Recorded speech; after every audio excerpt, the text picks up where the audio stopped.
আসসালামু আলাইকুম viewers, welcome back to my channel Shahnaz Arun blog. এখন বাজে দুপুর 12টা, বাইরে প্রচণ্ড রোদ। একটু বেরোলাম গাছগুলো দেখতে, গাছগুলোর অবস্থা কীরকম আছে। ফাঁকে রান্নার জন্য যেতে হবে, তারপর গাছগুলো দেখে নিয়ে গেলাম। গাছগুলো মোটামুটি ভালোই আছে এত রোদের মধ্যে। যেহেতু আপনাদের ভাইয়া সকালবেলা গাছগুলোতে পানি দিয়েছে, তারপর মনে সন্দেহ গাছগুলো কেমন আছে একটু দেখে নিই। দেখতেই পাচ্ছেন গাছগুলো আমার খুবই ভালো আছে। তার সাথে আমার ঘরে ইনডোর প্ল্যান্টগুলোতে একটু পানি দিতে হবে। সপ্তাহে 3 দিন পানি না দিলে গাছগুলো ভালো থাকে না। কিছু কিছু গাছ আছে সপ্তাহে একবার পানি দিলে হয়, কিন্তু কিছু কিছু প্ল্যান্ট আছে যেগুলোকে সপ্তাহে 3 দিন পানি দিতে হয়। সেই জন্য গাছগুলোতে একটু পানি দিচ্ছি। জেট প্ল্যান্টে 3 দিনে 3 দিতে হয়। এখানে একটা বনসাই আছে, বনসাইটা পুরো নষ্ট হয়েছে, খেয়ালই করতে পারিনি। বনসাই পাতাগুলো সব মরে গেছে। এখন পানি দিলাম, পানি দেওয়া শেষ করে আবার রান্নাঘরে যেতে হবে। রান্নাঘরে এখন অনেক কাজ বাকি পড়ে আছে, রান্না কাজ করতে হবে। গাছগুলোকে দেখে পানিটা নিভিয়ে নিলাম।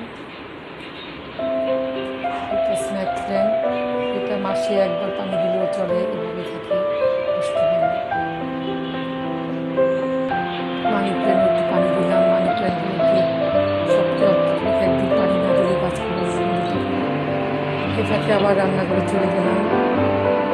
আজকে রান্নার মেনুতে আছে ডাল, সবজি, মাছের তরকারি।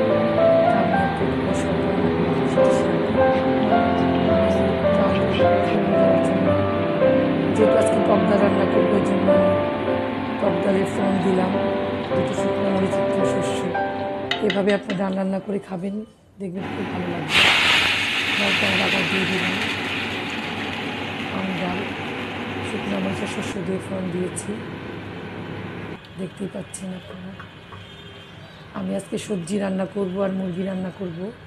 সবজি রান্না করব পুঁই শাক, মিষ্টি কুমড়া, আলু, বেগুন, বরবটি দিয়ে। এর জন্য আমি একটু ফোড়ন দিয়ে দিলাম, সরষের তেল দিলাম, দেওয়ার পর একটু ফোড়ন দিয়ে দিলাম কালো জিরা, তারপর একটু কাঁচা মরিচ দিয়ে দিলাম ফোড়নে। তারপরে আমি সবজিগুলো এক এক করে সব দিয়ে দিব, দেখতেই পাচ্ছেন আপনারা।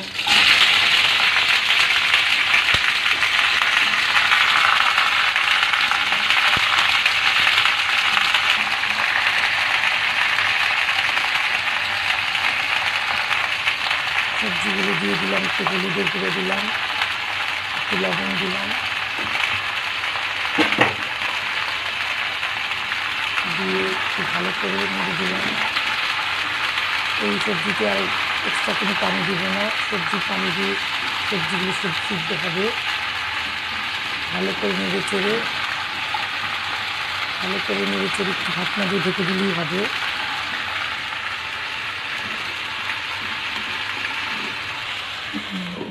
ঢাকনা দিয়ে ঢেকে দিলাম, সবজিগুলি সিদ্ধ হোক। পাশেই চুলাতে আমি আবার মুরগির মাংসের তরকারিটা রান্না করব। এর জন্য আমি আগে থেকে প্রিপারেশন নিয়ে নিলাম মশলার। আমি আদা, রসুন, মরিচের গুঁড়া, হলুদের গুঁড়া, ধনে গুঁড়া, জিরে গুঁড়া সব এক এক করে দিয়ে দিলাম। দেওয়ার পর একটু ভালো করে নেড়ে চেড়ে নিলাম। নেওয়ার পর আমি এখানে একটু মাস্টার্ড অয়েল ব্যবহার করলাম। এভাবে আপনি রান্না করে খাবেন, খুব ভালো লাগবে। তারপর চুলায় আমি একটু কড়াইতে একটু তেল দিয়ে দিলাম।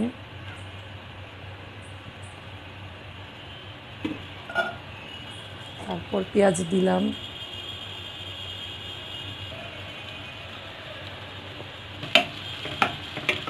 পেঁয়াজটা ভালো করে একটু ভাজা ভাজা করে নিলাম প্রথমে।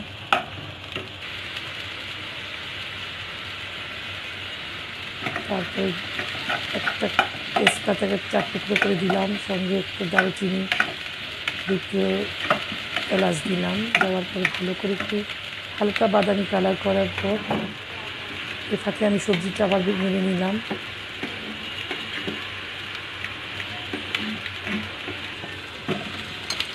তারপর আমি এক এক করে মাংস আলু একসাথে, যেহেতু মুরগিটা একটু বাচ্চা মুরগি ছিল ওই জন্য আলুটা আমি একসাথে দিয়ে দিলাম। পরে দিলে হয়তো দেখা যায় মাংস গলে যাবে, আলু সেদ্ধ হবে না। ওই জন্য আমি ভালো করে মাংস আর আলু ভালো করে তেলের মধ্যে ভেজে নিলাম একটু।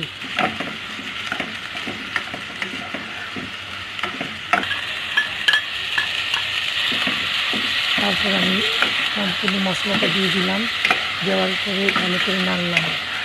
নাড়াচাড়া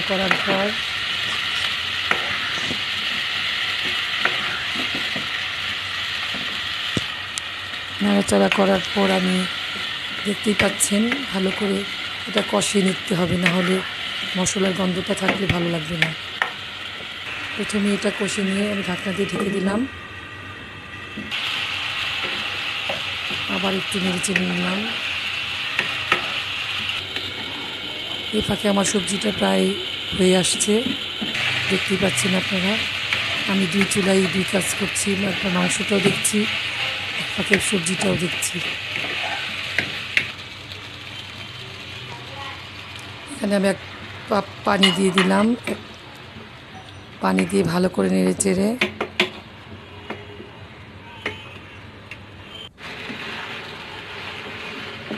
এই ফাঁকে আমার সবজিটা প্রায় হয়ে গেছে, আপনি দেখতে পাচ্ছেন।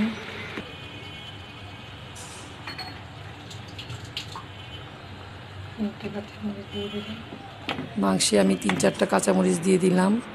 এ ফাঁকে আমার সবজিটা পুরোই হয়ে গেছে, বাটিতে আমি বেড়ে ফেলেছি।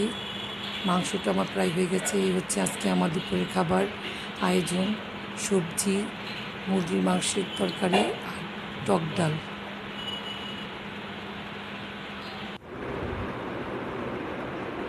বাচ্চারা, ওর বাবা সবাই খেতে বসে গেছে, ওদের খাবার পরিবেশন করলাম। যেহেতু আজকে আমি রোজা, আমি আজকে খাবো না, ওদের খাওয়া দেখছি, বেড়ে দিলাম খাবার, ওরা খাচ্ছে।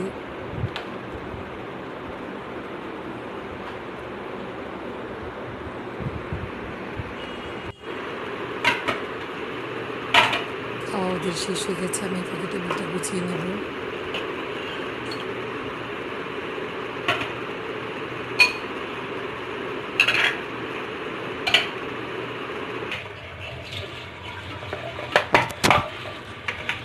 খাবার প্লেটগুলো আমি এবার দিয়ে রেখে দেব।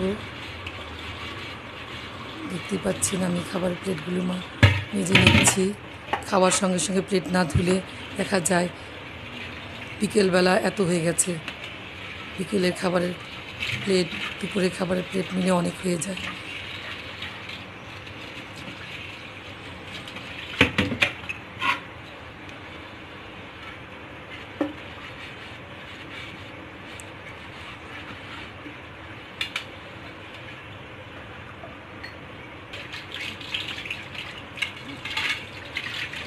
এগুলো আমি এক এক করে সব ধুয়ে নিলাম।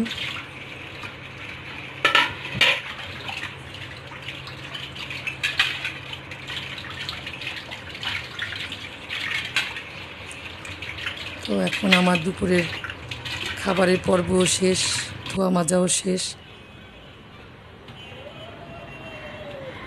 তো এখন বাজে বিকেল 5:30। আমি আসরের নামাজ শেষ করে অদ্রির ঘরের বারান্দাতে একটু গেলাম, ওর গাছগুলো দেখতে হয়, ও যত্ন নেয়, আমিও নিই মাঝে মাঝে ফাঁকে ফাঁকে। ওর গাছে একটা প্ল্যান আছে, পাতাবাহার গাছ, গাছগুলোর পাতাগুলো একদম মরে গেছে, এগুলো সব পরিষ্কার করে দিলাম। বাগান বিলাসের একটা ডাল ভেঙে গেছে, সেটাও ঠিক করে দিলাম। আজকে ইফতারির জন্য আমি আয়োজন করেছি শাসলি, ব্রেড আর আম। এই হচ্ছে আজকে আমার ইফতার। আমি ব্রেডগুলো এক এক করে সব ফ্রাই প্যানে সেঁকে নিলাম।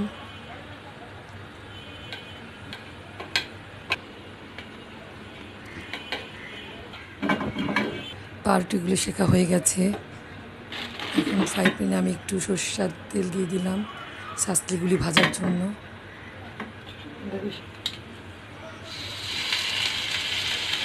আমি এক এক শাসলিগুলো সব ফ্রাই প্যানে দিয়ে দিলাম। এই শাসলিগুলি আমার আগে করা ছিল, আমি ফ্রোজেন করে রেখেছিলাম। আমি অনেক খাবারই ফ্রোজেন করে রেখে দিই বাচ্চাদের জন্য, যেহেতু আমি কর্মজীবী, আমার সবসময় হাতে সময় থাকে না, এই জন্য ফাঁকে ফাঁকে বেশিরভাগ খাবারই আমি করি।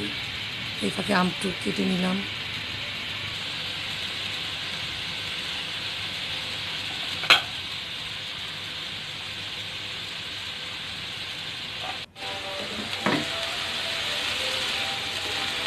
মাছগুলো আবার নেড়ে চেড়ে দিলাম। আমার ভিডিওটি যদি আপনার ভালো লেগে থাকে তাহলে আপনারা আমাকে লাইক, কমেন্ট, শেয়ার করবেন এবং সাবস্ক্রাইব করতে ভুলবেন না। অবশ্যই সাবস্ক্রাইব করবেন। খুদা হাফেজ।